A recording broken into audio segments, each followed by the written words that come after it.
on va parler de stress. On va commencer par le stress. Parce qu'on verra que les émotions, c'est assez lié. Il faut, quand on parle du stress, il faut distinguer d'abord deux choses. Les effets du stress et les causes du stress. Parce que les modes d'action ne sont pas les mêmes. Lorsque, je ne sais pas, vous allez faire un massage, vous agissez sur les effets du stress. Lorsque vous prenez un médicament, un tranquillisant par exemple, vous agissez sur les effets du stress. Ça ne va pas plaire à certains, mais c'est pourtant la vérité. Vous allez faire du yoga, vous allez faire du tai chi, vous allez faire ce genre de choses pour lesquelles je suis plutôt favorable. Je trouve que ce sont des très bonnes pratiques. Vous agissez sur les effets du stress et non sur la cause, et vous allez comprendre tout de suite pourquoi. On va utiliser un schéma, vous allez voir, c'est beaucoup plus simple. Alors regardez, ça c'est une courbe, en haut vous avez ce qu'on appelle le stresseur. Ce sont les conditions adverses qu'on rencontre, parfois elles peuvent être assez prenantes.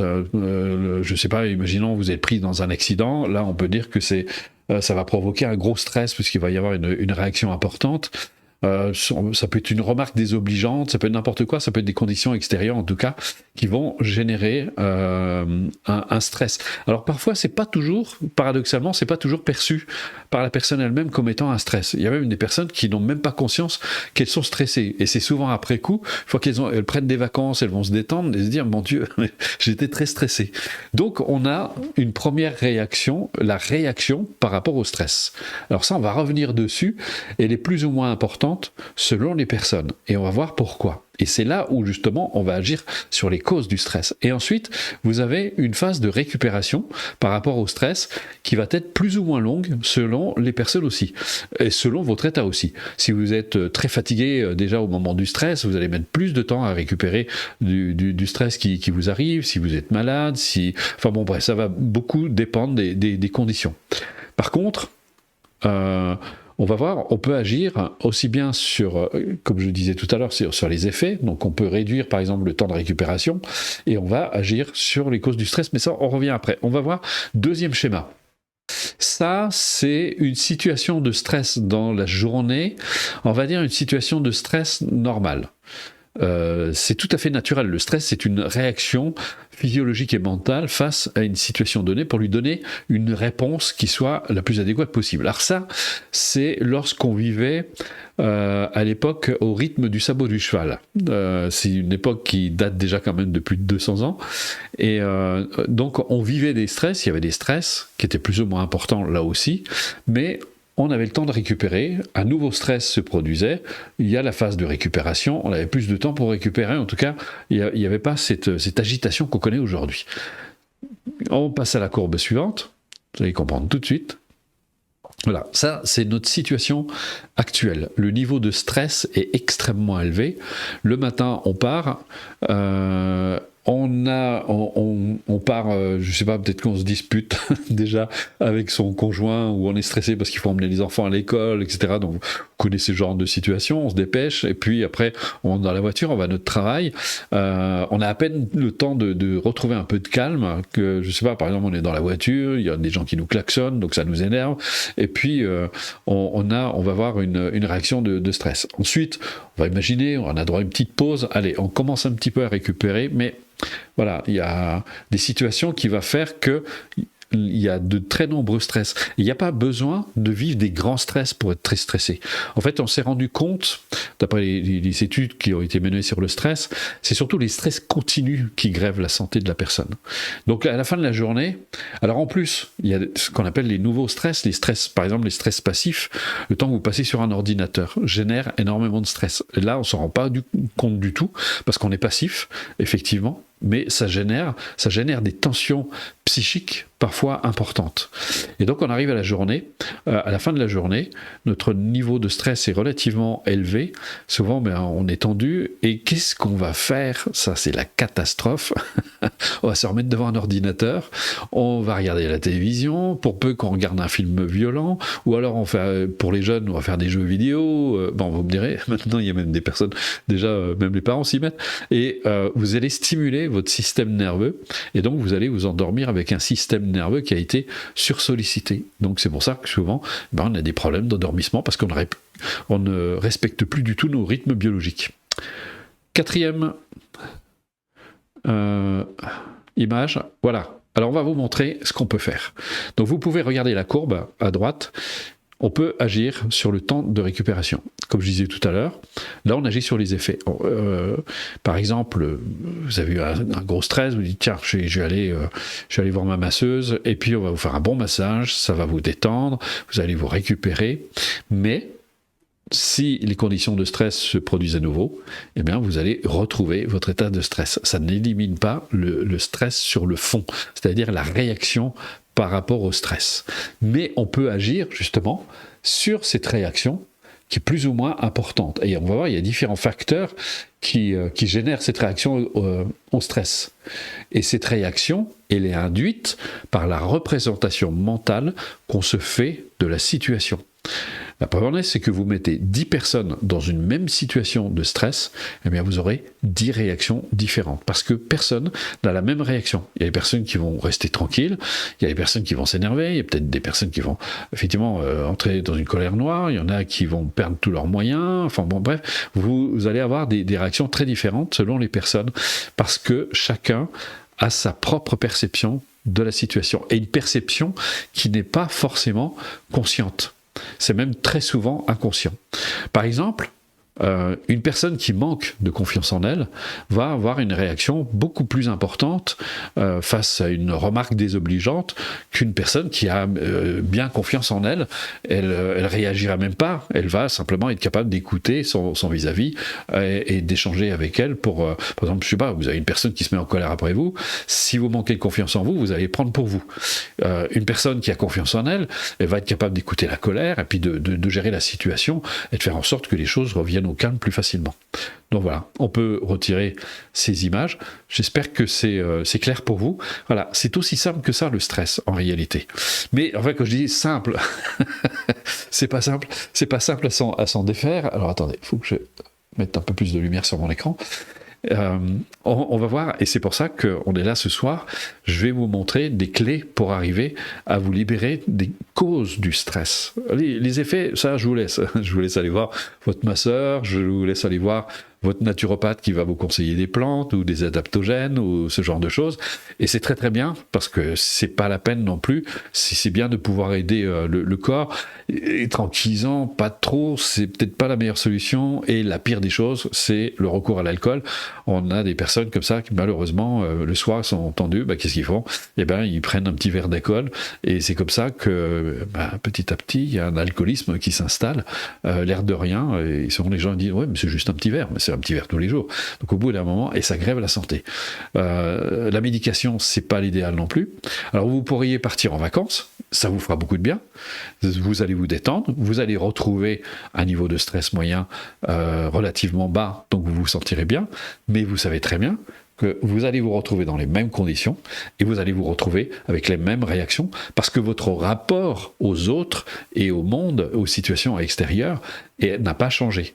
Donc vous allez toujours vous retrouver avec ces mêmes réactions. Donc si on ne change rien sur le fond, sur notre perception, si pour quelqu'un qui manque de confiance en lui ou d'estime de lui-même, ne fait rien pour retrouver cette estime de lui-même, eh bien il va se retrouver toujours avec la même réaction. Quelqu'un qui a une tendance à la colère va se retrouver toujours avec des colères, va être tendu face à ces circonstances adverses et aura beaucoup de mal à les gérer. Et donc la gestion du stress, c'est une gestion de soi.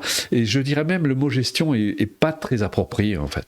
On va surtout apprendre à faire connaissance avec soi-même et puis à rétablir un rapport, parce que le rapport qu'on a avec les autres est directement avec les autres circonstances extérieures, comme vous l'avez compris, est directement affecté par la perception qu'on a, mais le rapport finalement qu'on a avec nous-mêmes.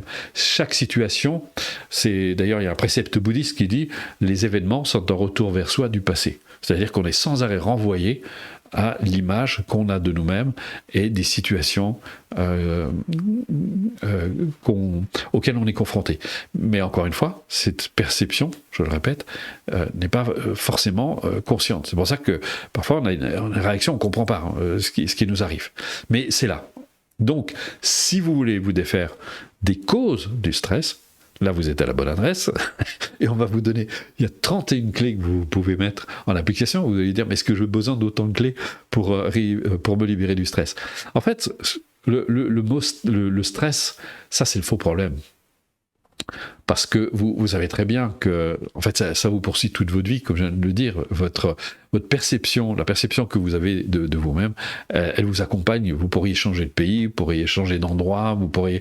Ça me rappelle d'ailleurs, j'avais une amie qui subissait la tyrannie de son patron et qui a quitté son emploi pour aller en retrouver un autre, mais elle a retrouvé un supérieur hiérarchique tout aussi tyrannique. Et je lui dis, t'as pas l'impression qu'il y a quelque chose qui te poursuit? Elle me dit oui, mais comment ça se fait? Je lui dis, c'est normal, c'est ton rapport à la hiérarchie qui... Ça réveille quelque chose en toi. Donc, alors je lui ai donné des pratiques parce qu'elle m'a demandé est-ce que tu peux faire quelque chose pour moi? Alors heureusement, elle suivait mes cours et je lui ai donné quelques indications. Elle a mis en application et ça a complètement changé. Elle n'a même pas eu besoin de changer de travail, à nouveau de travail. Et elle s'est sentie suffisamment à l'aise pour échanger avec son supérieur hiérarchique et retrouver des relations beaucoup plus adultes, beaucoup plus matures, où elle était plus coincée dans cette perception supérieure, inférieure, subalterne, patron, etc. Donc elle a pu changer ça et avoir un rapport, parce que c'est c'est une fonction, patron, c'est une fonction, le fait d'être, quand on parle supérieur hiérarchique, on est supérieur en rien du tout. Sur le plan humain, on n'est pas du tout supérieur. Donc, tant qu'on est coincé là-dedans, c'est très compliqué. On va voir le rapport dans les couples aussi. Les couples peuvent être une grande source de stress, parce qu'on peut avoir peur d'être abandonné, que l'autre nous quitte, etc. Donc on vit dans une anxiété comme ça perpétuelle, et donc ça génère beaucoup de stress. Il y a des stress aussi, le stress par rapport à la maladie. On a une petite douleur, on s'inquiète, et puis ça fait monter la sauce, et puis là on se retrouve avec un stress, on court vite chez le médecin, pour peu qu'il ne trouve pas ce que vous avez, alors l'inquiétude va grandissant, et on est capable de se faire des stress, même à partir de choses tout à fait banales. Donc on va voir comment on peut arriver vraiment à retrouver une attitude beaucoup plus détendue. On va voir, je disais, c'est beaucoup lié au rapport qu'on a avec nous-mêmes. La première chose, c'est de créer un meilleur rapport avec soi-même. Et comment est-ce qu'on fait ça? Eh bien, je vais vous parler de ces fameuses 31 clés. Alors, avant de continuer la conférence, je voulais vous dire, posez-moi les questions quand j'ai fini la conférence, parce que là, je ne pourrai pas vous répondre. Alors, il y a quelqu'un qui me transmet vos questions, mais je n'y répondrai qu'après la conférence, parce que je ne peux pas à la fois regarder vos questions et en même temps faire la conférence. Donc, je donne la conférence. Écoutez bien, parce que vous aurez certainement déjà des réponses, donc vous n'aurez peut-être plus besoin de poser la question, et ensuite je répondrai très volontiers à vos questions. Alors comme je vous l'ai dit, ça fait 36 ans, et là j'entre dans la 37e année d'enseignement de la pratique de la méditation. J'ai été consultant à France 3, justement dans le cadre de la gestion du stress, donc c'est un domaine que je connais bien. Je suis intervenu auprès de très nombreuses entreprises, puisque pendant 20 ans j'avais un cabinet à Strasbourg, donc je suis intervenu auprès de très nombreuses entreprises. J'ai œuvré aussi, j'ai travaillé pour plusieurs centres hospitaliers de la région de Strasbourg. J'ai formé énormément de personnel soignant d'ailleurs dans ce cadre, et puis j'ai fait des missions locales, enfin bon bref, je suis intervenu dans pas mal de domaines. Donc la gestion du stress, c'est quelque chose que je connais bien, et je tenais exactement le même discours dans les entreprises, et c'est là où ils avaient un petit peu de mal, parce qu'ils disaient ouais mais ça c'est une vraie démarche. Je leur dis oui, vous pouvez pas, il y a pas de, si vous attendez une méthode miracle où d'un seul coup la personne va être détendue, va se sentir bien, ça va pas marcher, parce que la personne, son rapport à l'extérieur, lui, sur le fond, n'a strictement pas changé. Donc on peut mettre en place des massages, on peut mettre en place dans les entreprises, ça se fait, et c'est vrai que ça fait beaucoup de bien, mais encore une fois, ça ne vous empêche pas de vous stresser lorsque vous êtes face à une situation qui va être plus exigeante pour vous. Donc, on va voir comment faire en sorte de réduire l'intensité de la réaction, voire éliminer complètement la réaction pour avoir une attitude plus appropriée à la situation. La première chose qu'on va faire, et c'est la première chose qu'on fait dans ces pratiques, c'est d'acquérir plus de hauteur, plus de stabilité, plus de recul par rapport à soi-même, par rapport à sa propre réaction. Et comment est-ce qu'on fait ça ? On a tous une faculté naturelle qui est en nous, qu'on appelle l'attention. Lorsque vous prêtez de l'attention à quelqu'un, par exemple, lorsque quelqu'un tombe malade ou quelqu'un a besoin de vous, etc., vous allez lui prêter de l'attention, vous allez vous tourner vers cette personne. Mais si, par exemple, je vous demande de porter votre attention, par exemple, sur votre bras droit, qu'est-ce qui va se passer ? Vous allez mettre finalement un peu plus de conscience sur votre bras. Votre bras va momentanément exister davantage pour vous. Vous allez être un peu plus conscient de votre bras. Eh bien, sur cette base, parce que on parle aujourd'hui beaucoup de MBSR, de pleine conscience, on le met un petit peu partout, mais à l'origine de la méditation, ça fait 50 ans que je pratique la méditation, donc là aussi c'est un sujet que je connais bien. J'ai passé beaucoup de temps avec de nombreux sages de différentes traditions, notamment un grand maître du nom de Shimenzi Rinpoché pendant 15 ans, que j'ai eu le bonheur de côtoyer, qui a été pour moi une source d'inspiration absolument extraordinaire.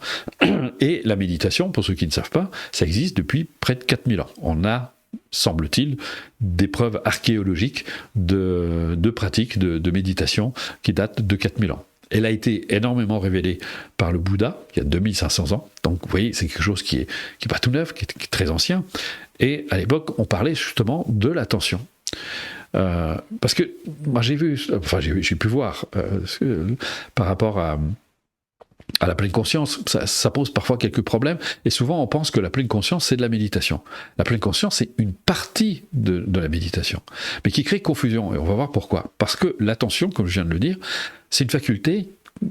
Quand j'en parle lors de conférences, les gens disent bah oui, ça paraît clair, c'est quelque chose qui est naturel, ça paraît complètement naturel, alors que la pleine conscience, le MBSR, tout ça, ça fait un petit peu, c'est pas que ça fait gadget, mais c'est l'impression que ça vient de quelque chose d'un petit peu d'ésotérique. L'attention, on sait tous ce que c'est. On l'a tous appliqué d'une manière ou d'une autre lorsque comme je disais tout à l'heure, vous prêtez de l'attention à quelqu'un, vous prêtez de l'attention à votre corps, dès que vous portez votre attention à un endroit ou sur une personne, eh bien, vous en devenez un peu plus conscient. Et c'est là tout l'intérêt. Pourquoi ? Parce qu'on va utiliser cette faculté pour stabiliser la conscience. Et pourquoi est-ce qu'on va stabiliser la conscience ? Parce que si vous êtes un petit peu observateur, vous pouvez constater que votre conscience, en état vigile ordinaire, a la fâcheuse habitude de s'identifier aux pensées. Et c'est ça qui crée le stress. Parce que vous partez avec vos pensées et vos émotions, forcément. Les pensées induisent l'émotion. Une personne vous fait une remarque, et hop, ça y est, vous êtes parti. Vous êtes parti avec l'émotion. Vous n'êtes plus là.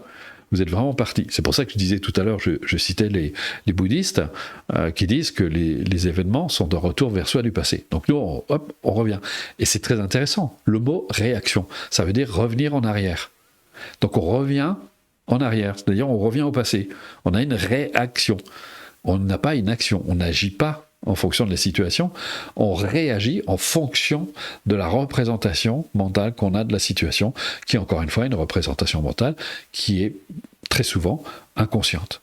C'est ce qui faisait dire d'ailleurs à Jung, célèbre Jung, que plus une pensée est ignorée par la conscience, plus elle a de chance de se transformer en destin. Donc on est, pour notre grand malheur, dans notre état d'être ordinaire, on est identifié à nos pensées et donc forcément à nos émotions. Donc quand l'émotion s'élève, eh bien on part avec. Et on se perd dans nos pensées, on se perd dans nos émotions. L'attention va nous permettre de stabiliser la conscience là où nous sommes.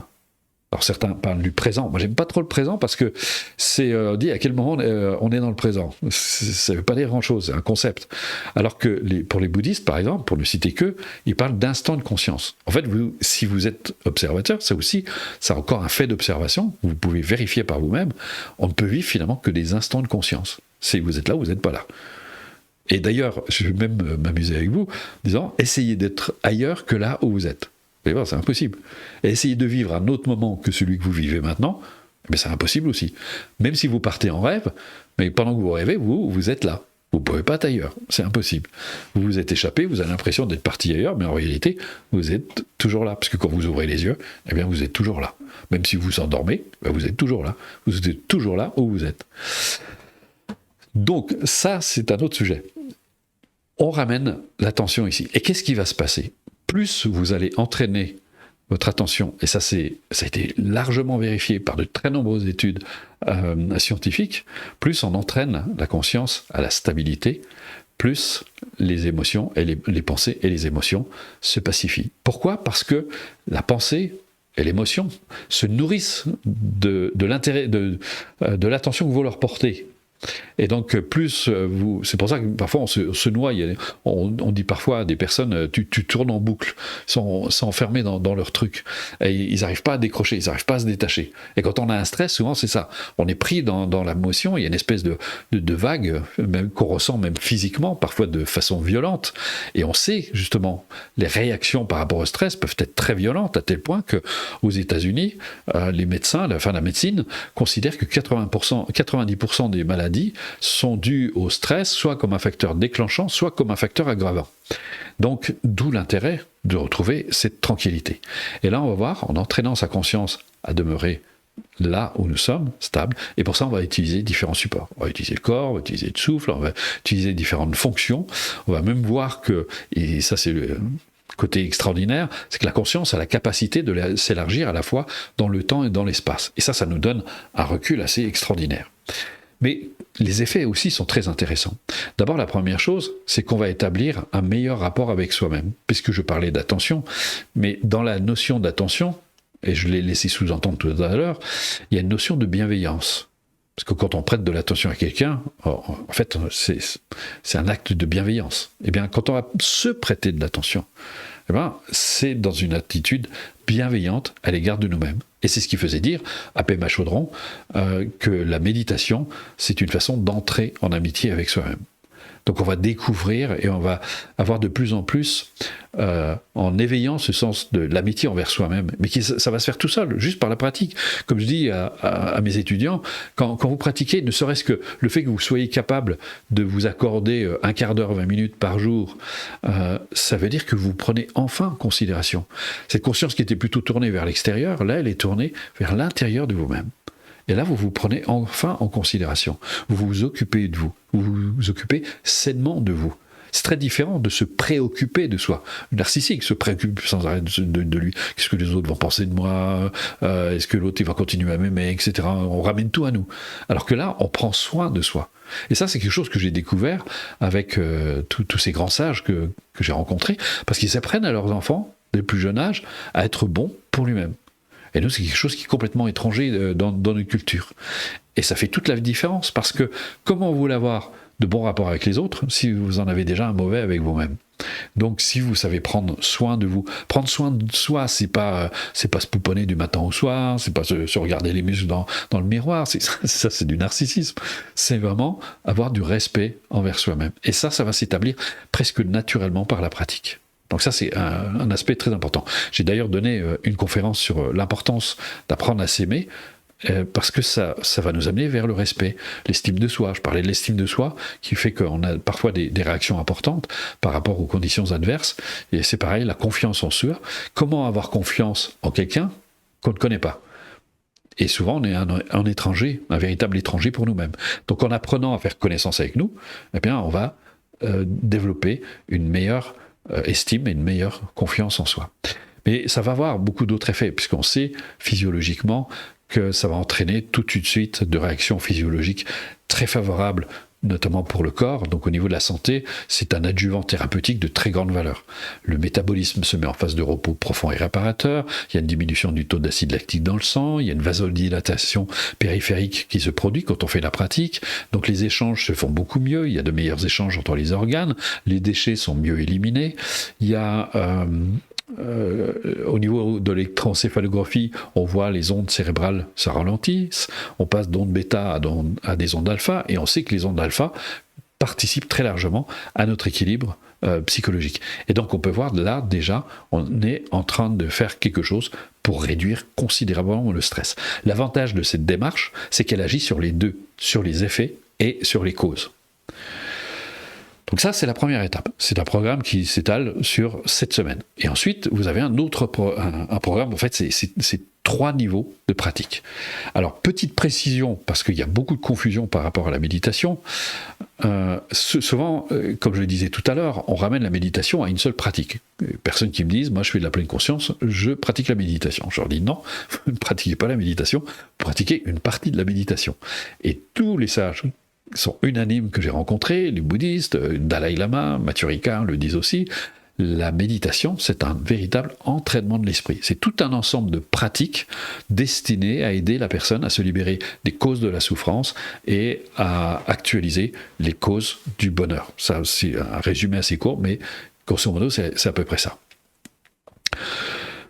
Le deuxième aspect, très important aussi, parce que c'était justement ce grand sage que j'ai rencontré, qui s'appelle Shimazu Rinpoche, disait que l'être humain, c'est comme une voiture à 2 moteurs. Il y a un moteur qui pousse en avant, ce sont nos aspirations, et principalement notre aspiration au bonheur, plein d'autres aspirations, à pas confondre avec le désir, et il y a un moteur qui tire en arrière.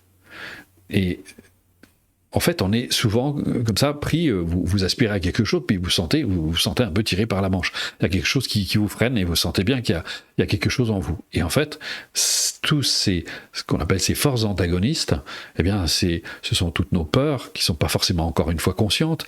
La culpabilité aussi est une grande source est un grand frein à l'épanouissement personnel.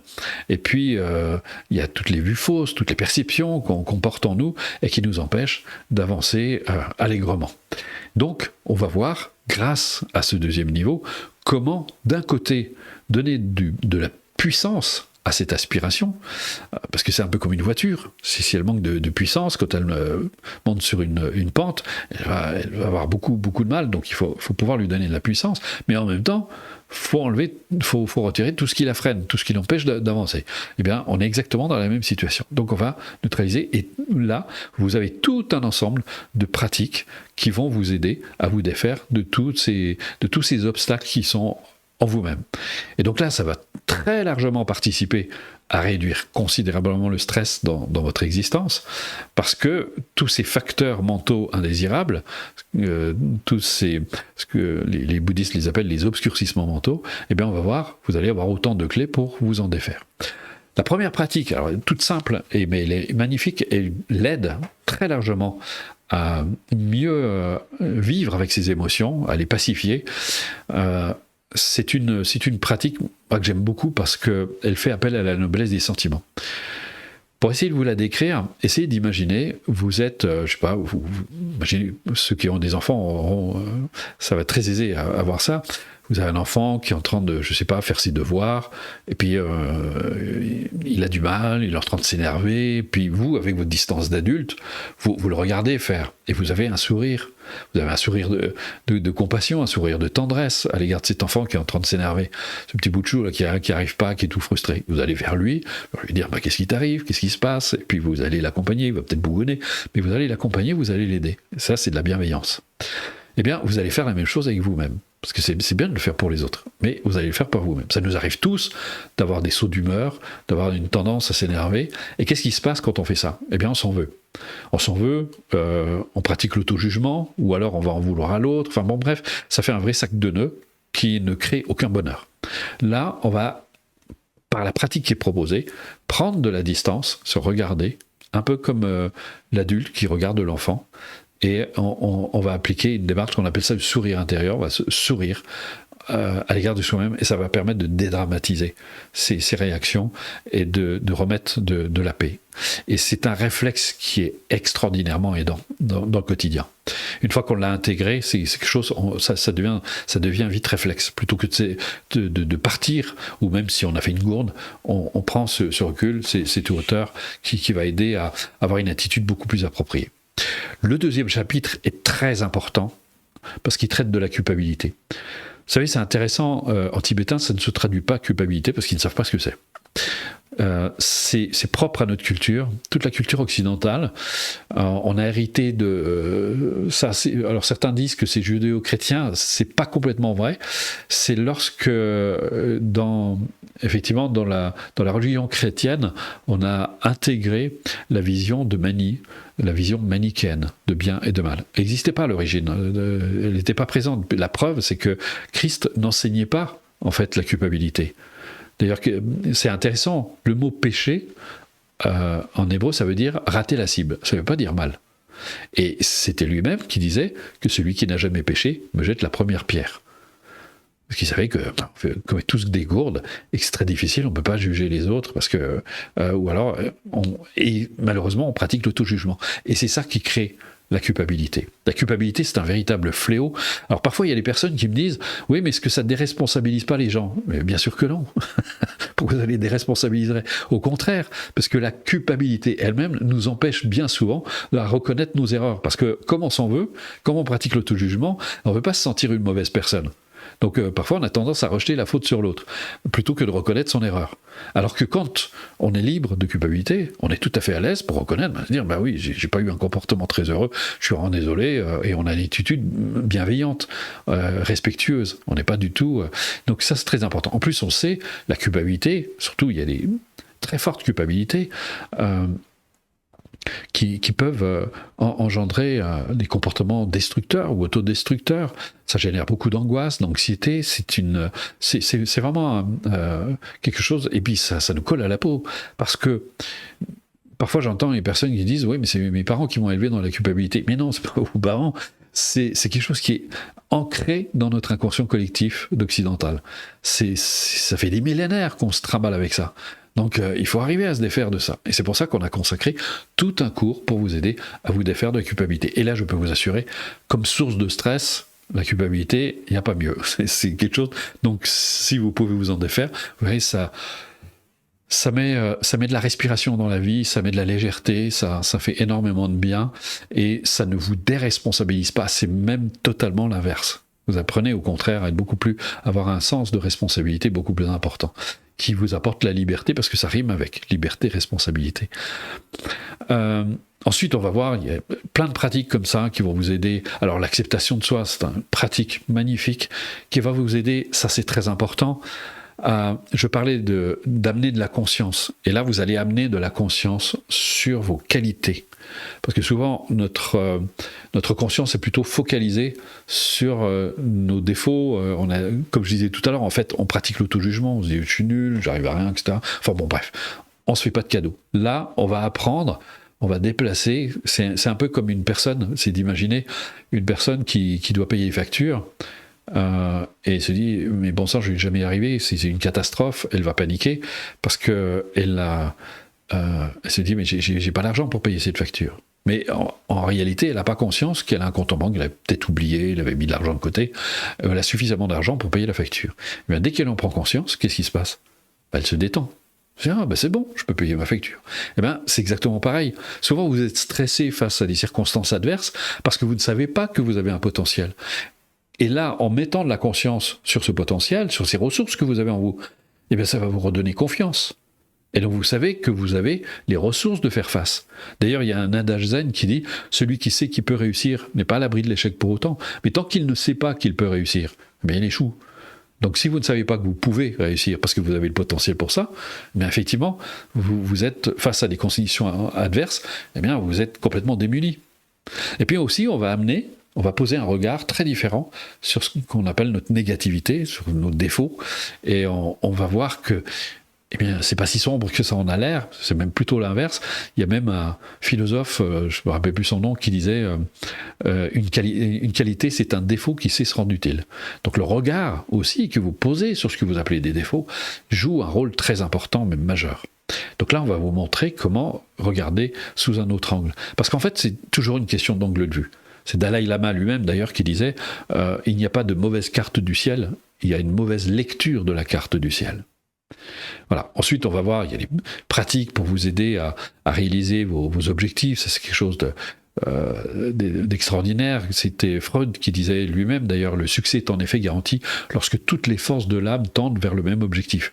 Le tout, c'est d'arriver à rassembler toutes nos énergies pour favoriser la réalisation de cet objectif. Mais comment est-ce qu'on fait quand on parle de la culpabilité, quand on a peur, quand on a etc. Eh bien là, on va vous montrer dans cet exercice comment neutraliser tout cela et comment donner de la puissance à ce moteur pour favoriser la réalisation de cet objectif. Après, on va voir, il y a des pratiques comme l'imagerie mentale, la visualisation, parce que souvent il y a la confusion entre les deux, la suggestion, qui sont des pratiques très puissantes pour renforcer tous ces côtés positifs. Et puis, je parlais tout à l'heure du moteur, la motivation. La motivation, c'est le moteur de nos actions. Et comme je disais tout à l'heure, si vous avez un moteur qui est faible, eh bien vous allez faire même du reculon quand vous serez dans une pente. Alors que si vous avez un moteur puissant, vous pouvez avancer. Mais comment faire pour renforcer cette motivation?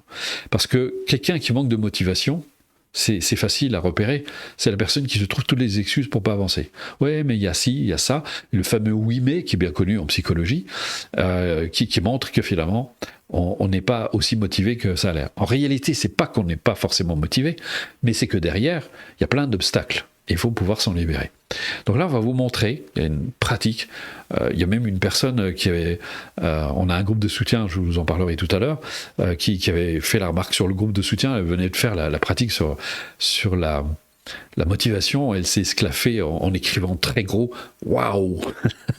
Parce que c'est une pratique, mais absolument géniale, parce que ça va vous donner vraiment ça vous donne de l'énergie, parce que ça vous aide vraiment à voir les choses autrement, ça vous aide à booster ce moteur dont on a besoin pour avancer dans l'existence. Quelqu'un qui, malheureusement, manque de motivation, mais il passe un peu à côté de tout, et c'est vrai dans ses relations affectives, dans ses relations sociales, dans ses projets, et la personne a toujours l'impression de n'arriver à rien, de manquer de motivation.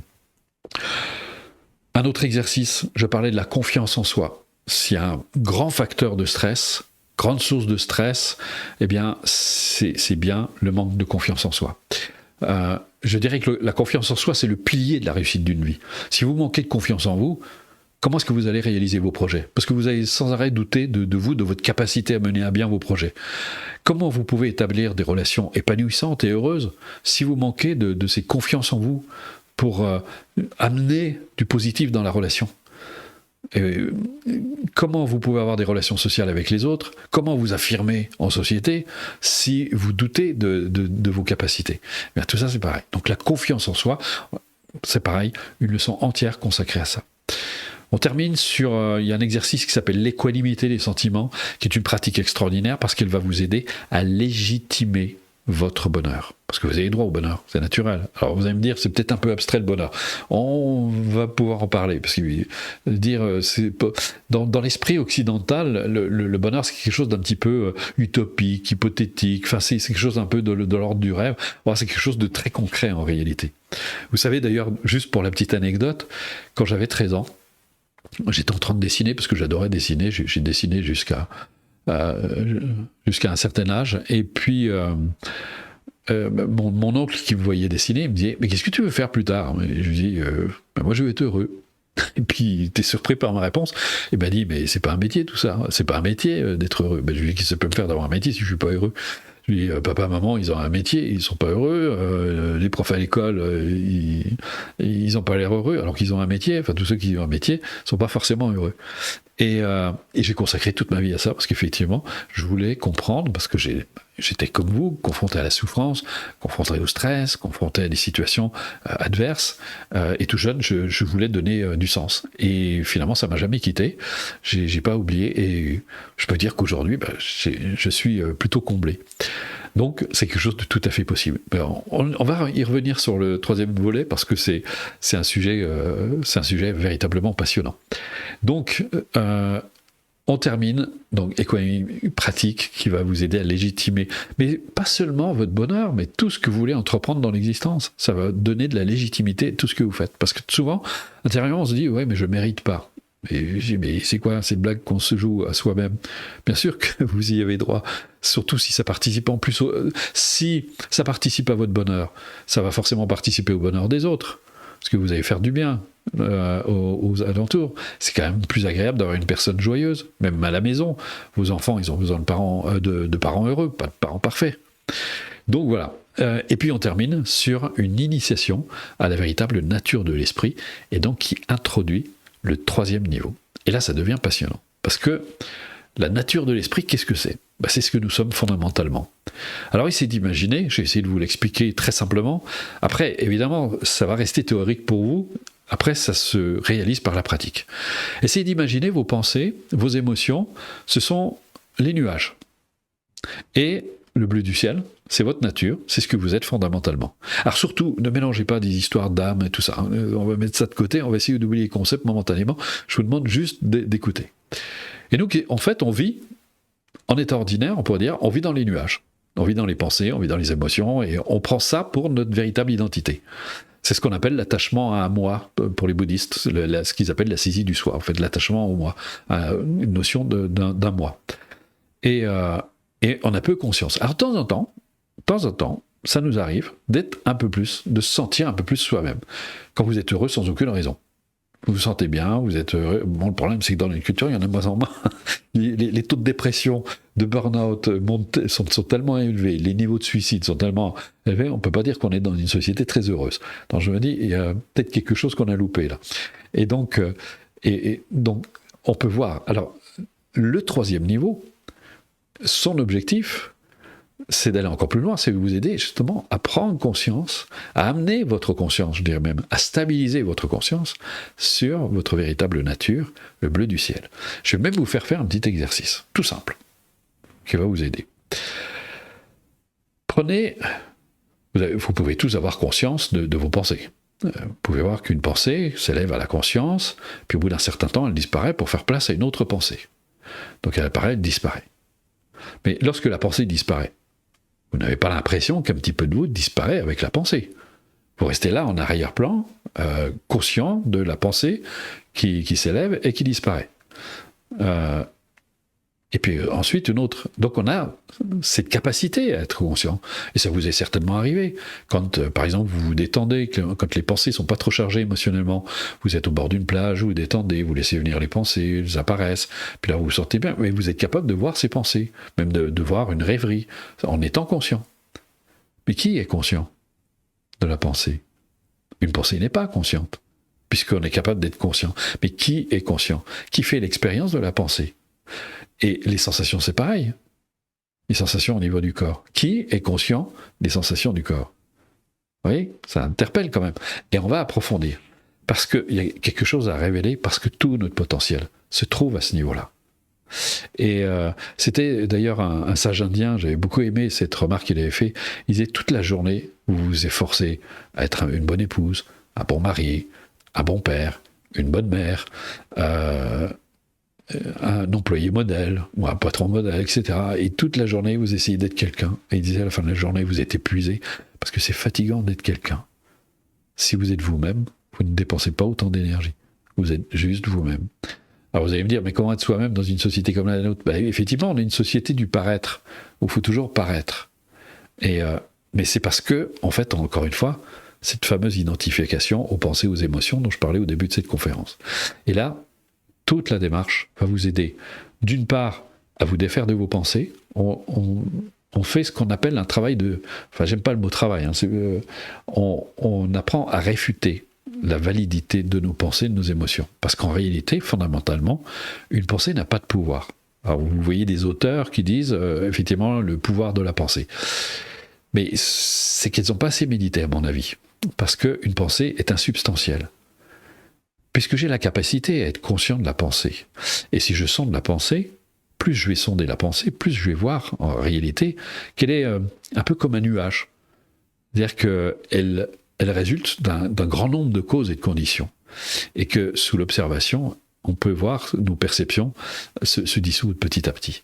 Et ça, c'est quelque chose d'extraordinaire. Et là, il y a toute une démarche où on va différents types de méditation qui vont vous aider à vous défaire de l'emprise des pensées et donc des émotions.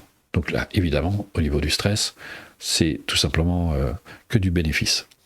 Et puis aussi, l'autre volet qui est très important, c'est d'amener la conscience à réaliser tout ce potentiel que vous portez en vous, ces qualités humaines dont je parlais tout à l'heure, ces qualités qui sont inhérentes à votre véritable nature, mais dont on n'a pas conscience et qui représentent tout votre potentiel, toutes vos ressources qui vont vous aider à faire face aux conditions adverses dont je parlais tout à l'heure. Et vous allez découvrir tout ça. Et surtout, ces ça vous donne un autre angle de vue et ça met de la couleur dans votre vie parce que vous avez une perception tellement différente. J'aimerais tellement que vous voyiez je vous en ai parlé tout à l'heure. On a un groupe de soutien, je vais vous en parler après parce que c'est important. Mais vous verriez les témoignages qu'on a de gens qui changent leur vie simplement parce qu'ils ont appris à switcher l'angle de vue, le regard sur eux-mêmes, sur la vie, et c'est quelque chose d'extraordinaire. Grâce à toutes ces clés dont je vous parle, ça les a rendus beaucoup plus libres, beaucoup plus autonomes, parce que c'est ça le but, c'est d'être autonome, c'est de prendre sa vie en main. Et là, moi, je m'adresse, en tout cas je l'espère, à des gens qui ont envie de prendre leur vie en main, qui en ont marre de dépendre des circonstances extérieures, d'une autorité qui décide pour eux. Je ne suis pas contre une autorité, c'est pas la question, je ne demande pas de devenir des dissidents, mais de devenir autonome, d'apprendre à voir par vous-même. C'est ce que disait Bouddha d'ailleurs. C'est pour ça que j'aime beaucoup ces démarches, parce que Bouddha disait toujours, ne croyez jamais ce que je vous dis, vérifiez-le toujours à la lumière de votre expérience. Remettez en question mes propres enseignements. Rendez compte, c'est un gage de liberté. Le but de cette démarche, c'est de vous aider à voler de vos propres ailes, à voir par vous-même, à devenir complètement autonome pour que vous soyez capable de créer vous-même votre bonheur, que votre bonheur ne dépende pas de l'extérieur. Bien sûr, vous allez me dire, ouais, mais on a besoin des autres. Mais bien sûr que vous avez besoin des autres. Mais sans dépendre de l'autre, parce que l'autre ne peut pas créer notre bonheur à notre place. Il ne peut pas être heureux à notre place, même s'il le voulait, il ne pourrait pas. Et c'est pour ça qu'on voit beaucoup de relations dépendantes. Souvent, les gens parlent de dépendance affective. Ils disent, mais j'ai l'impression de ne pas pouvoir vivre sans l'autre. Et c'est quand même inquiétant. Donc si l'autre il disparaît, il tombe malade, il dit, ça y est, je suis dans la panique. Je vais me retrouver tout seul. Mais normalement, on devrait pouvoir créer notre bonheur seul. Et c'est à partir de cette autonomie qu'on peut avoir une relation beaucoup plus saine, puisque ensemble, on va créer du bonheur. Il y a une co-création. On est co-créateur d'une relation. Et on n'est pas à attendre que l'autre soit notre source de bonheur. C'est tout ça le piège. Donc ça, c'est un autre sujet. Donc on arrive au bout de cette conférence. Je vais répondre à vos questions. Mais là, vous avez donc les fameuses 31 clés que vous pouvez mettre en application. Je reviendrai dessus après avoir répondu à vos questions. Donc j'attends vos questions. Je pense que j'ai un petit écran qui apparaît juste là et j'attends que ça arrive. Wow, il y en a là. Comment faire pour déstresser quand on est au maximum? Les gens le voient. Je veux dire, je tremble tout le temps devant les gens et même au calme. Mais si vous avez écouté la conférence depuis le début, vous avez la réponse. Vous savez que ça vient non pas de l'extérieur, mais de la perception que vous avez de la situation. C'est votre rapport à l'extérieur. Comme je citais le cas de cet ami qui avait un rapport à la hiérarchie qui était compliqué, qui était difficile. Et d'ailleurs, il n'y avait pas à chercher loin. Son père était un ancien militaire de carrière, extrêmement contrôlant. Et donc, évidemment, après, elle était avec des supérieurs hiérarchiques très contrôlants. Donc, c'était assez facile à faire le lien. Donc on a comme ça une représentation mentale, et c'était d'ailleurs Shimen Rinpoché qui me disait toujours, les obstacles, ils ne sont pas à l'extérieur de toi, ils sont en toi. C'est la projection que tu as. Donc là, vous avez toute une démarche pour vous y aider. Comment faire face à la culpabilité? J'y ai répondu. Vous avez, là, il y a tout un cours dans cette démarche, tout un cours consacré à la culpabilité. Là, j'ai donné une conférence, vous pourrez peut-être la retrouver sur YouTube. J'ai donné toute une conférence sur la culpabilité.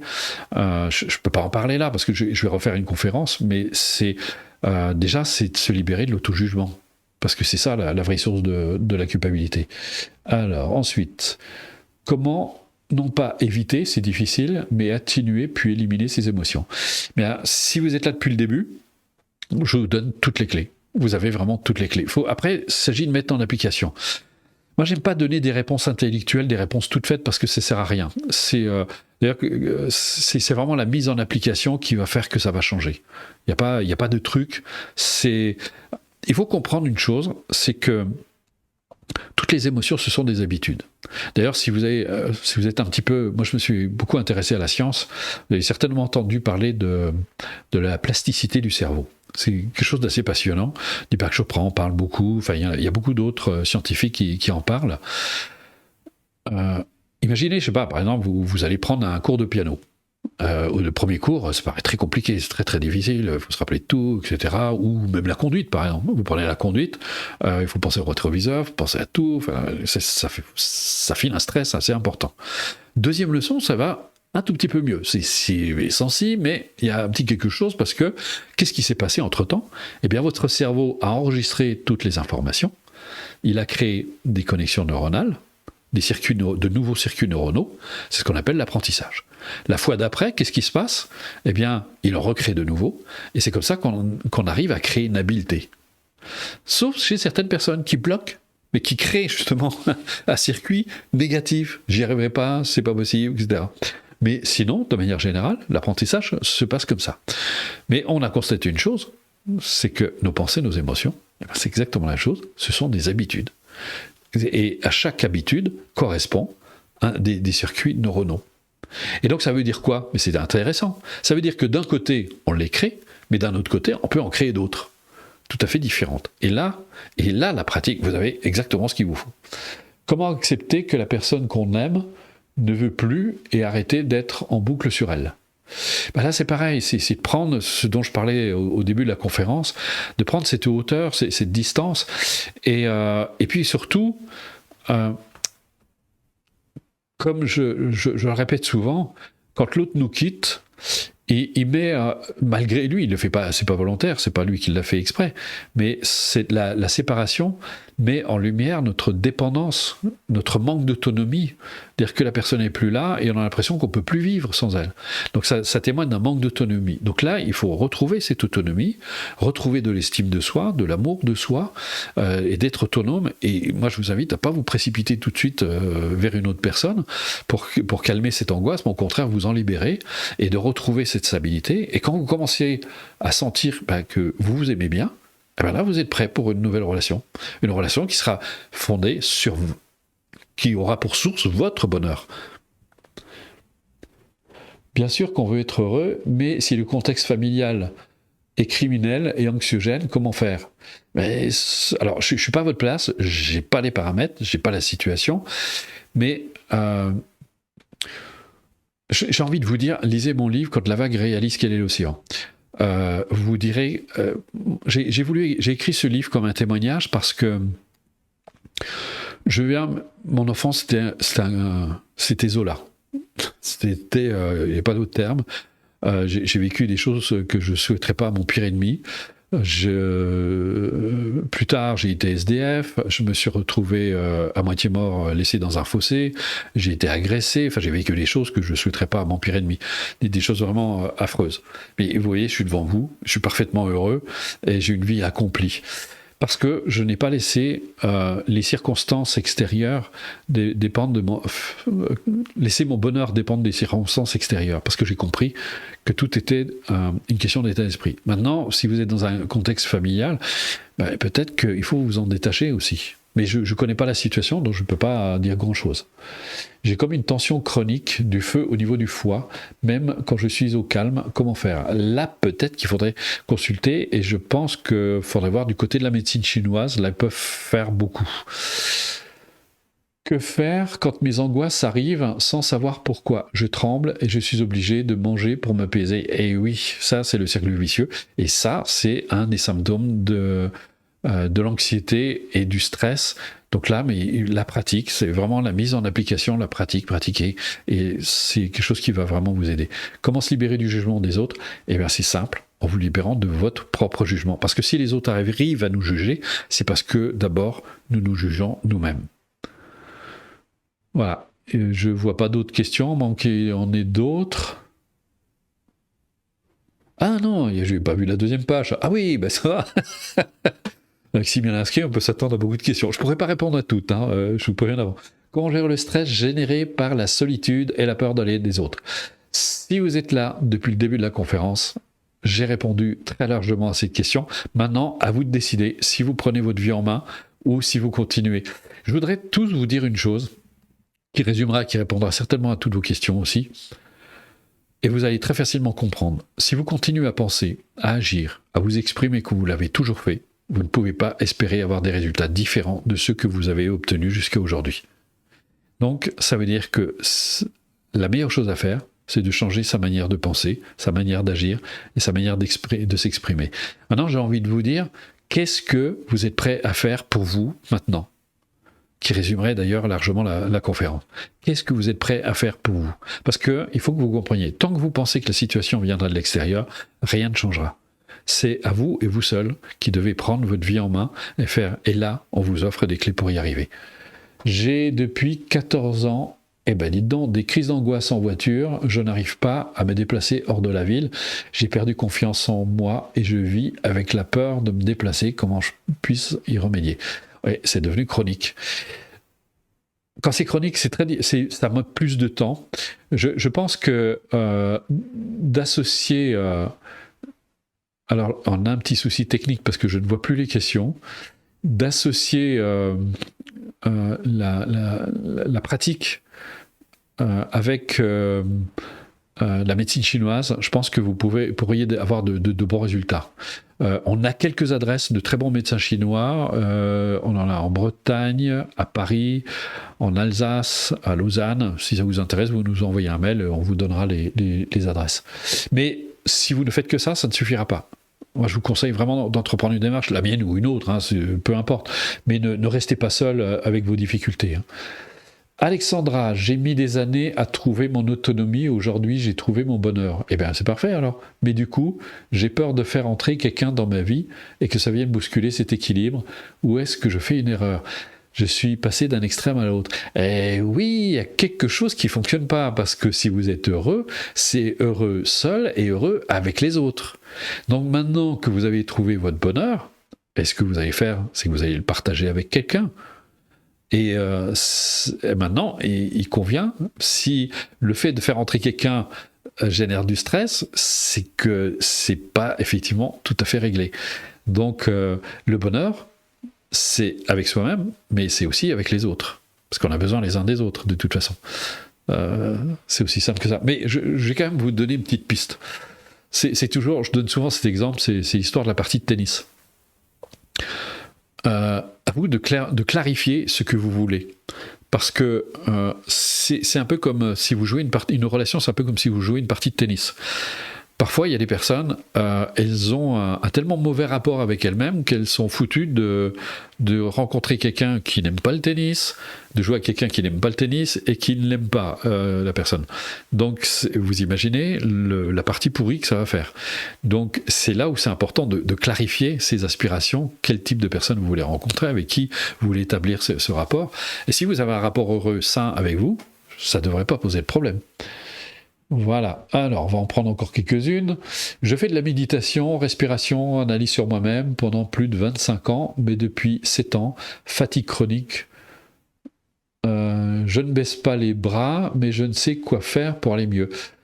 Je comprends pas. Si vous pratiquez la méditation, mais quel type de méditation, je ne connais pas, et vous êtes arrivé à une fatigue chronique, alors qu'au contraire, la méditation devrait vraiment parfaitement vous aider à gérer cette fatigue. Vous ne devrez même pas... Enfin, je suis un petit peu étonné. Ça paraît antinomique entre le fait de méditer et de vous retrouver... Alors qu'on ait une fatigue de temps en temps, c'est tout à fait naturel, mais là, vous êtes entré dans une fatigue chronique. Donc, quelque part, vous ne vous êtes pas respecté. Donc, et la méditation, normalement, devrait vous aider à vous respecter et à ne plus entrer dans ce genre de truc.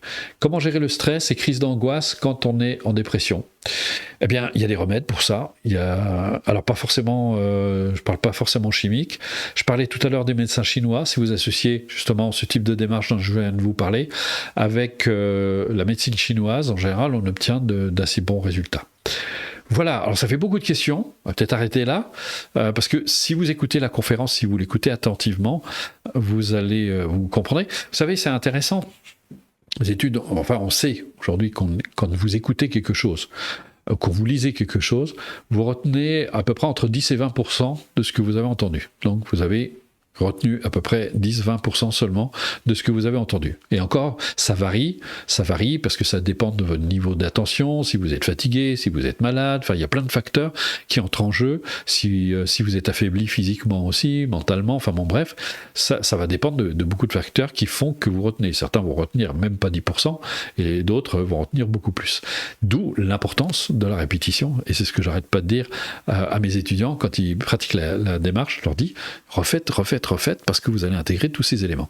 Maintenant, je vais vous parler comment on va pratiquer, comment on va intégrer cette démarche.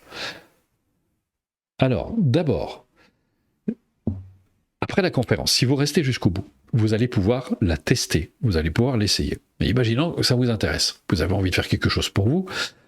Comme je l'ai dit, c'est une démarche qui va vous aider à être complètement autonome, à prendre votre vie en main, à avoir toutes les clés. Et vous allez voir, c'est très précis. La première chose qu'il faut retenir, ça se pratique dans le plaisir. J'ai découvert ça avec, encore une fois pour citer que les bouddhistes, parce que dans notre culture, on a tendance à associer effort et contrainte. Et d'ailleurs, quand j'ai commencé à enseigner, je ne comprenais pas, parce qu'il y a des personnes qui disaient « Ah ouais, mais il faut faire un effort, il faut pratiquer tous les jours, etc. » Et je ne comprenais pas cette réaction, parce que moi, je trouvais ça tellement plaisant. Je me disais « Mais pourquoi ils réagissent comme ça ?» Et en fait, j'ai mis du temps à comprendre qu'en fait, surtout en Occident, on a tendance à, et encore plus en France d'ailleurs, parce que les Français sont un peu stressés, on a tendance à associer effort et contrainte. On n'est pas forcément conscient, mais c'est très présent. Effort et contrainte. Alors que les bouddhistes, ils associent effort et joie. Pour eux, ils pratiquent un effort joyeux. Et donc, vous allez pratiquer un effort joyeux. Donc, comme je me plais à le dire, si vous avez 20 minutes de plaisir à vous accorder tous les jours, eh bien, cette démarche, elle est faite pour vous. Alors, il y a personne qui dit « Ah oui, mais moi, j'ai pas le temps. » Attendez, vous rigolez. On sait aujourd'hui, statistiquement, qu'à peu près, les Français passent en moyenne 5 heures devant un écran, ordinateur et télévision compris. Donc, sur ces 5 heures, vous prenez un quart d'heure, 20 minutes, pour vous faire du bien. Parce qu'il s'agit de votre santé, il s'agit de votre équilibre, il s'agit de votre bien-être. J'ai envie de vous dire, où est-ce que vous placez votre bien-être et où est-ce que vous placez votre bonheur ? Est-ce que ça fait partie de vos priorités ? Parce que est-ce que vous savez ce que c'est qu'une priorité ? C'est ce que vous mettez tout en haut de la pile. Donc si c'est en bas de la pile, c'est pas prêt d'arriver. Parce que le problème, c'est que les Occidentaux sont pleins d'urgences. Ils ont toujours plein de choses urgentes. Oui, mais là j'ai ça. Oui, mais là j'ai ça. J'ai ça. Ils se trouvent plein de choses. Mais ils n'ont pas de temps pour les choses essentielles. C'est-à-dire, parce que qu'est-ce qu'on veut finalement à travers tout ce qu'on entreprend? Vous vous mariez, vous faites des enfants, vous achetez une maison, vous cherchez un métier dans lequel vous vous épanouissez. En arrière-plan, c'est parce qu'il y a une certaine idée de bonheur. Je vais me marier, je vais avoir des enfants, je vais créer une vie heureuse, etc. Bon, on sait très bien que dans les faits, ça ne se passe pas tout à fait comme ça. Peut-être parce qu'on a oublié qu'on aurait dû mettre en priorité le bonheur. Parce que c'est de ce bonheur qu'on va créer notre vie. Parce que si vous êtes heureux, si vous êtes bien, quand vous rencontrez des amis, vous créez du bonheur. Quand vous rencontrez hommes, femmes, et puis vos enfants, vous leur apportez du bonheur. Comme je vais encore le répéter, vos enfants n'ont pas besoin de parents parfaits, ils ont besoin de parents heureux. Donc, la question que je vous pose, c'est où est-ce que vous mettez votre bonheur? En haut de la pile? Et si vous la mettez en haut de la pile, donc ça veut dire que vous allez faire quelque chose pour vous-même. Si c'est en dessous de la pile, vous vous dites « Ah oui, mais je gérerai ça plus tard, j'ai pas le temps, j'ai autre chose à faire, etc. » Et ça n'arrivera jamais, et vous le savez très bien. Donc voilà, maintenant, c'est à vous de décider si vous faites ou vous faites quelque chose ou vous faites rien. Vous allez pouvoir, comme j'ai dit tout à l'heure, vous allez pouvoir tester la démarche tout de suite après cette conférence. Imaginons, vous êtes intéressé. Comment ça va se passer? Vous allez recevoir une leçon par semaine. Dans chaque leçon, vous avez une présentation écrite, une présentation audio, enfin parfois vous en avez même plusieurs pour un même exercice, et vous avez l'exercice pratique. Vous allez voir, c'est très riche. Je dirais même, c'est passionnant. Vous n'allez pas vous ennuyer. Il ne faut pas le voir comme une formation rébarbative. Je trouve que même le mot formation, ça ne s'applique pas bien parce que vous avez quelque chose, c'est à la fois ludique, c'est très riche, c'est très profond. Vous n'allez pas arrêter d'apprendre. Même rien que les enseignements, c'est quelque chose que vous ne trouverez nulle part ailleurs. Je peux vous assurer, c'est une démarche, comme je vous l'ai dit, c'est 36 ans d'enseignement. et 50 ans de pratique, et surtout la rencontre avec de très nombreux sages, et vous allez recevoir tout ça dans la démarche. Tout a été compilé. Les pratiques, c'est que du bonheur. Vous pratiquez dans le plaisir, vous vous accordez 20 minutes, un quart d'heure, 20 minutes selon le temps dont vous disposez, 20 minutes par jour. Alors si vous pouvez faire plus, pas plus 20 minutes, plusieurs fois 20 minutes, plusieurs fois un quart d'heure dans la journée, alors là c'est encore mieux. Mais si vous arrivez à le faire au moins une fois, comme disait Mathieu Ricard, pour faire sérieux, il faut quand même pratiquer au moins un quart d'heure, 20 minutes. Donc, et là c'est pareil. Et semaine après semaine, chaque semaine, vous recevez une nouvelle leçon. Entre chaque semaine qui sépare les cours, vous pratiquez de manière autonome pour intégrer la démarche. Et vous allez voir, encore une fois, toujours dans le plaisir. Et de semaine en semaine, comme ça, vous avancez. Et vous n'êtes pas seul. Il y a toute une équipe qui va vous accompagner. Moi, Nathalie, qui travaille pour Ressources, mais qui est aussi accessoirement ma femme. Loïc, qui est derrière les caméras. Fabienne, qui est mon assistante, et puis il y a d'autres personnes, des bénévoles, qui nous accompagnent, qui nous aident, et qui vont être là pour vous accompagner. Je vous parlais tout à l'heure d'un groupe de soutien. On a mis en place un groupe de soutien, ça fait des années que ça dure. Je crois qu'on doit être pas loin de 6000 membres dessus, donc vous allez avoir une vraie communauté avec vous. Et ces personnes, alors c'est un groupe qui a été créé sur Facebook. Alors je vous préviens tout de suite, parce qu'il y a des personnes qui nous écrivent, moi je suis fâché avec Facebook. Écoutez, vous n'êtes pas obligé de mettre vos photos, de mettre votre pédigré dessus, vous pouvez créer un compte anonyme, vous n'êtes pas obligé de mettre quoi que ce soit pour que personne ne sache qui vous êtes. Sur le groupe, vous mettrez, une fois que vous serez sur le groupe, vous pourrez donner au moins votre prénom quand même, qu'on puisse, parce que bon, quand c'est marqué membre anonyme, c'est pas très drôle, vous mettez au moins un prénom, et ça permet et vous allez pouvoir intégrer ce groupe de soutien, parce qu'il n'y a que Facebook qui fait ce genre de groupe privé. Personne ne peut vous voir, personne ne peut savoir que vous êtes sur ce groupe, on est entre nous. Et vous verrez, c'est magique, parce qu'il y a des personnes, d'abord vous allez voir plein de témoignages de gens qui pratiquent la méthode, qui ont vu leur vie changer, et vous verrez, c'est du concret, c'est du vrai. Moi et l'équipe, on intervient régulièrement. Vous avez, j'ai mis en place un système de posts. Ce sont des posts qui traitent de nombreux sujets, qui sont là pour vous aider. Et vous verrez, les anciens souvent répondent avec une sagesse. Moi, je suis vraiment touché, je suis même ému parfois, parce que je me dis, mais on voit vraiment les personnes qui ont vraiment intégré la démarche, qui l'ont pratiquée, qui se sont passionnées pour cette démarche, et ils donnent des réponses d'une cohérence et d'une sagesse. C'est absolument fantastique. Donc voilà, vous pourrez faire partie de ce groupe si vous en avez envie. C'est libre. Vous venez pas. En tout cas, moi je vous le conseille, parce que c'est un vrai soutien. Rien que, il y a des personnes qui viennent, ils postent pas forcément, ils se contentent de lire, parce qu'ils nous écrivent après, ils disent mais c'est passionnant ce qui se passe sur ce groupe. Donc voilà, à vous de voir. Ensuite, comment vous allez accéder à vos cours? Vous avez deux solutions. La première qui est proposée, c'est vous avez une plateforme sur votre espace client.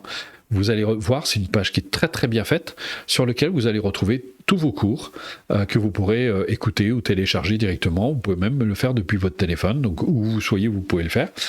Et cerise sur le gâteau, si vous le souhaitez, on a une application qui est gratuite. On ne paye pas chez nous l'application, donc on va la voir.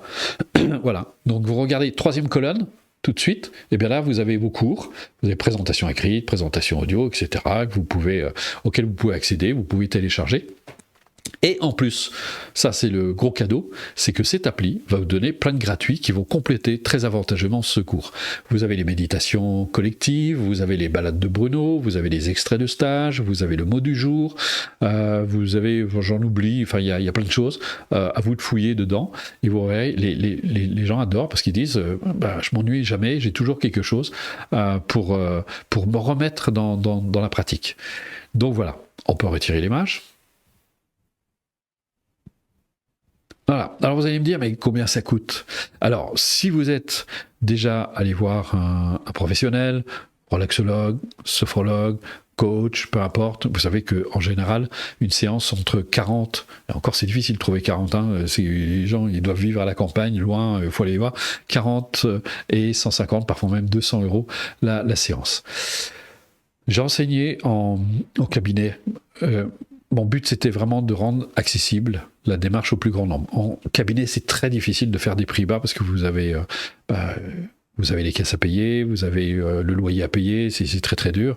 Et donc, moi, j'ai essayé de tirer au plus bas, je faisais à 30 € la séance.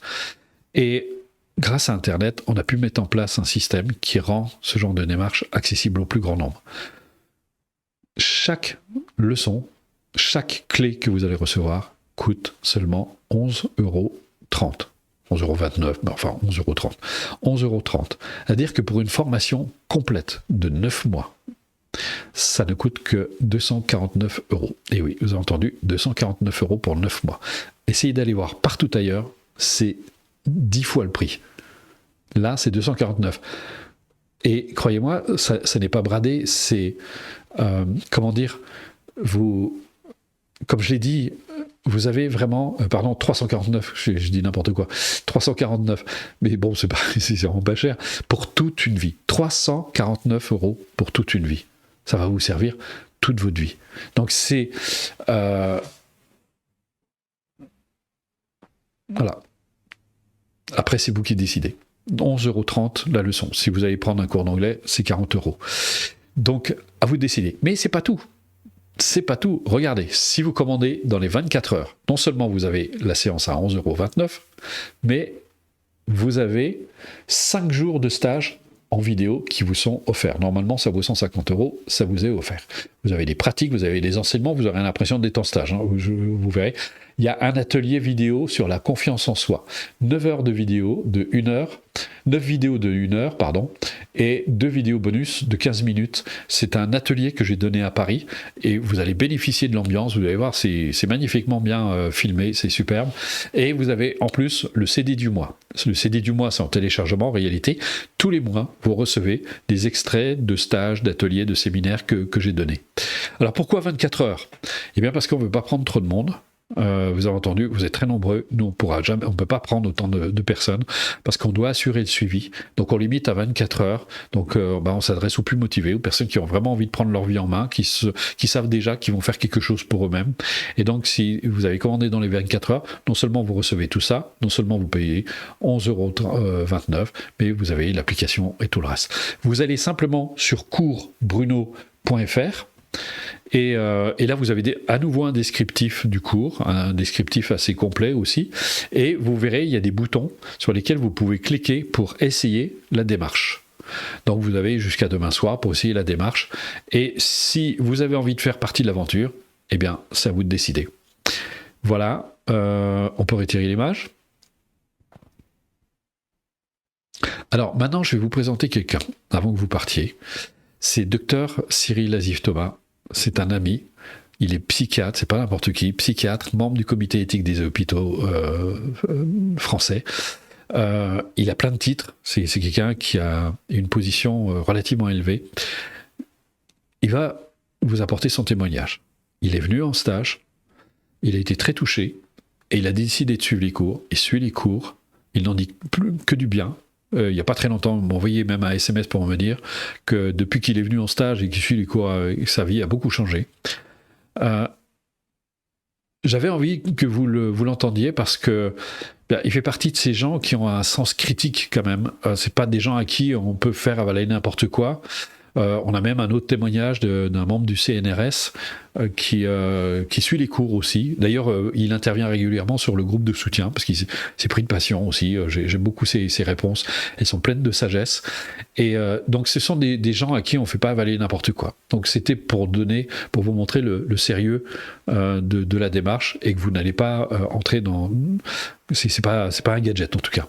Donc vous avez la garantie d'une démarche sérieuse. Et franchement, comme je vous l'ai dit, pour 11,29 €, c'est cadeau. Mais la question est de savoir, est-ce que vous avez envie de vous faire un cadeau? Quel est le cadeau que vous allez vous faire maintenant? Est-ce que vous avez envie de continuer à vivre dans le stress, à subir vos angoisses, toutes ces difficultés que vous connaissez? Ou est-ce que vous avez envie maintenant de vous donner les moyens de vous en défaire? Ça, la réponse vous appartient. En tout cas, moi, j'espère qu'on aura le bonheur de vous voir dans les cours ou dans un stage.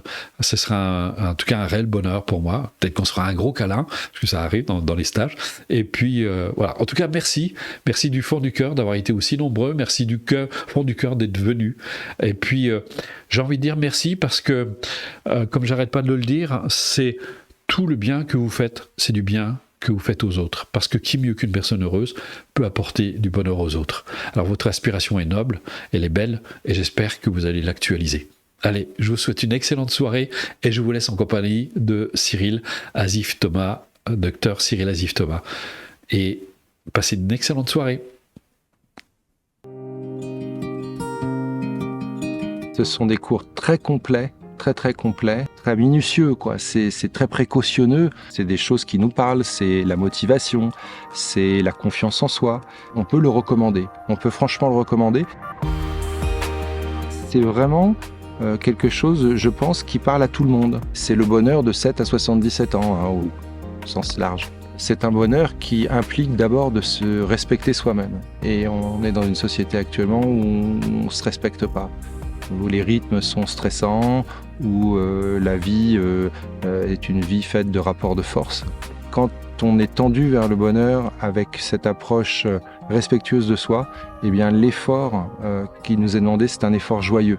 Voilà, c'est une éthique qui me va bien, que je trouve très belle. Il y a une vraie logique, les choses s'articulent bien, et en même temps, c'est ça qui est curieux, c'est que c'est pas intellectuel, quoi. C'est pas abstrait. C'est une approche qui est faite d'exercices pratiques, donc on va dire c'est du pratico-pratique. Il y a un vrai équilibre entre le savoir et le savoir-faire. Et ça, c'est rare. Bruno, c'est pas juste un enseignement oral, c'est aussi un auteur qui a écrit plusieurs livres. Eh bien, force est de constater que ce concept du bonheur, il l'a travaillé. Et avec cette méthode-là, ça va pas mettre les personnes en danger, loin de là. On en sort apaisé et on en sort remotivé, à se recentrer et puis à retrouver ce sursaut de vie, quoi.